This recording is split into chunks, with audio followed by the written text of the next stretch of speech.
This is the Truth Network. Hidden treasures of the Song of Songs, which is Solomon's.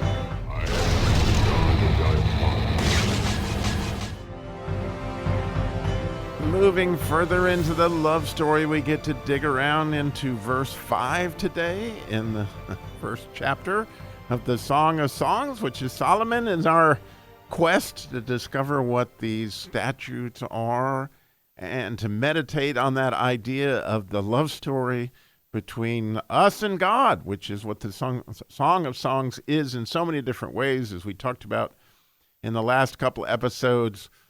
You know, how amazing it is that his name is a perfume poured forth, and then we're going to remember our love more than wine. It's just beautiful stuff. But today's verse in English is quite a lesson. So I am black.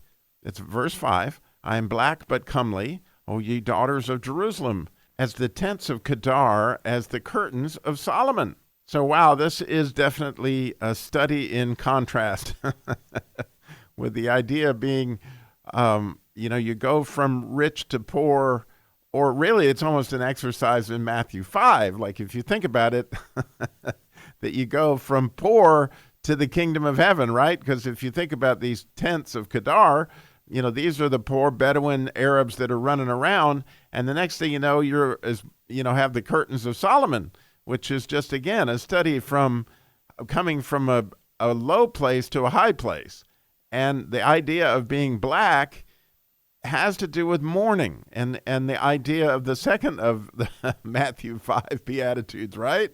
Blessed are those who mourn, for they will be comforted. Well, that idea of mourning has to do with our sin. And so it's very much telling our story. And so you can't help but wonder, why is the beloved here talking to the daughters of Jerusalem? Well, there's a beautiful thing about the word Jerusalem is, you might know it means the city of peace, but what it really means is to cast peace. Now, you think about it from a fishing standpoint, that these daughters of Jerusalem they're us. I mean, they're the church. And what church doesn't love a good testimony? And that's what's going on here. All right, and is that she is feeling the results of her sin, yet she realizes the king has taken her from this place of mourning from her sin to the place of comfort, from being poor in spirit to the kingdom of heaven. I mean, it's really just clear that this is so cool to me, that in telling the love story, you got to get some testimony in here, and you're going to find in these next two verses, that you are going to find that testimony.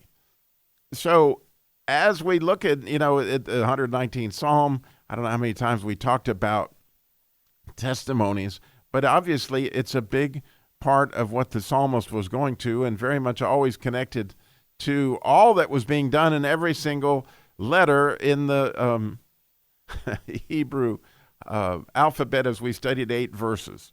And again, with the 8 chapters in the Song of Solomon being similar, and that we feel like this is telling the love story. So we would be in the Aleph section of the love story, right? And you might remember that when we were doing the Aleph section, the 5th verse, similarly, I can't help but think about it, says, "Oh, that my ways were directed to keep thy statutes."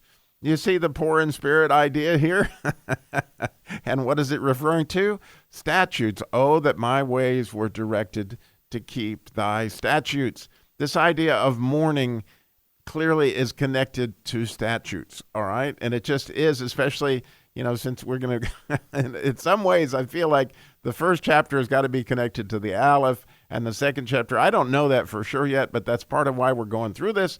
The second chapter would then be connected to the Bet. The third chapter would then be connected to the Gimel, the Daled, right? Then we'll move into the Hey and the Vav and the Zion, and the last and the 8th chapter being the climax, of course, being the miracle verse, would be the miracle chapter of the letter Het, which is our union with God. And so here we find, interestingly, in the 5th verse, I don't know that it's a coincidence, that you see this idea of mourning that you would see in the 8 verses to the letter Aleph.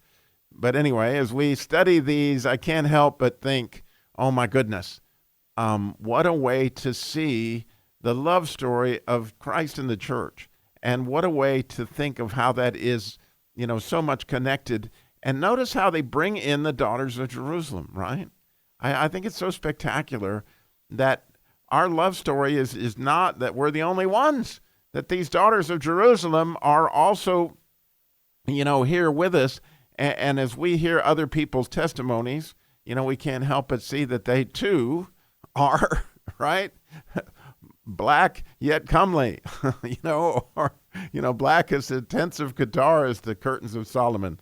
Think about how many people's testimonies you've heard that have been along that line. But of course, the one that you really can't help but wonder is, what about you? What about your testimony? And if you haven't heard mine before, but here's the really Reader's Digest version of it, is that I was in Scientology, and due to that teaching and being involved in that in my early 20s, I certainly felt like I was God. I didn't need God because I already had one. That would be me, which I think is so much the problem of sin, is that, as we talked about yesterday, that iniquity is I don't need God. I have faith in myself. I don't have faith. I don't need to have any God to help me with anything.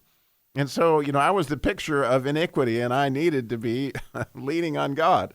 And so I had picked up a series by, God had given me this prayer through church, with going to church with my wife, that was phenomenal. Plus, I had a wife that was praying for me and a mother that was praying for me. So I don't want anybody to think this happened in a vacuum, because it didn't. And there were a lot of things that God was moving on all at the same time. But the actual moment of truth for me was as I was reading the book of Job, because I'd started to go through the whole Bible. And the more I read the Bible, the madder I got at God. If there was a God, I was like, this guy is just not fair. I mean, it was a picture of iniquity. I mean, it was like, why is he doing this? And, then when he was parading, Job in front of Satan and then getting his kids killed and all, I was furious at God. I was absolutely beside myself.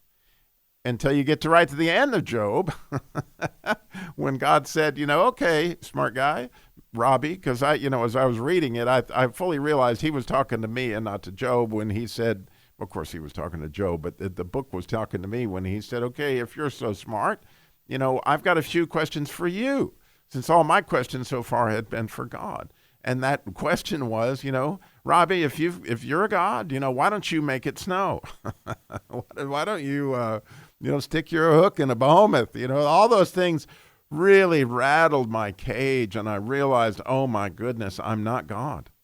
And then I realized, man, this God has got a really high standard that I don't meet. And I was in a bad way, and I was dark with no sense of ever being comely. I can assure you, I knew that I was in terrible shape. Well, when I got to the New Testament, I found the answers, right? To not being dead, in order to how to move closer to God, was I needed the blood of Jesus in order to get into his presence and get back to where, he had for me all along, so that I too would have this song of songs. I heard yesterday in a lecture by a Hebrew rabbi that every human being on this planet has a song, and that it is God's desire to get the complete harmony, that that everyone would get right with him, so that no piece of the song would be missing. And so all of us have a note or a part to play in this song. And so I hope today, as you reflect back on how you were dark, but yet God made you beautiful, how you were poor, like the poor Bedouin Arabs, which by the way were Ishmael's kids, out in the desert where rain was just making their tents black. And then he sits us there in the kingdom. I mean, he takes us from poor to phenomenally the kingdom of heaven. How did that happen for you? And wow, what a place to rejoice. And I am certain that that is established.